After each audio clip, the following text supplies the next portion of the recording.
দর্শন করছেন কন্যাকুমারীতে দেবী কুমারী দেবীর মন্দির, অর্থাৎ দেবী পার্বতী দেবী এখানে অনেক দিন তপস্যা করেছিলেন ভগবান শিবকে বিয়ে করার উদ্দেশ্যে।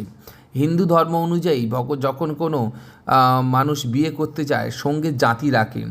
ভগবান শিবও এখানে বিয়ে করতে এসেছিলেন দেবী পার্বতীকে, কিন্তু সেই সময় তিনি তার জাতিটা ফেলে এসেছিলেন। তখন তিনি কি করেছিলেন, ফিরে গেছিলেন আবার জাতি আনতে। আর এখানে দেখছেন কুমারী দেবীর মন্দিরে প্রতিদিন যত ভক্তরা আছেন সবাইকে প্রসাদ সেবা করা হয়, অর্থাৎ প্রসাদ গ্রহণ করতে পারেন। যারা সব ভক্তরা দর্শন করবেন অবশ্যই প্রসাদ গ্রহণ করতে পারেন।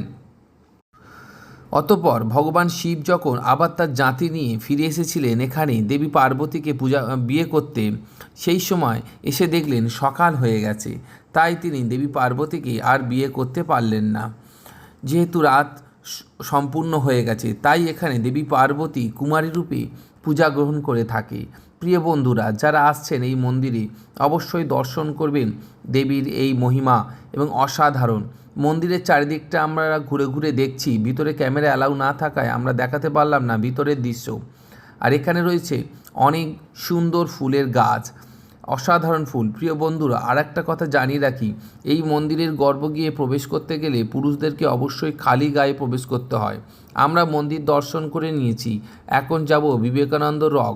পরবর্তী আমার ডেস্টিনেশন কাছেই রয়েছে, আপনারা সাথে থাকবেন। প্রিয় বন্ধুরা, সবাই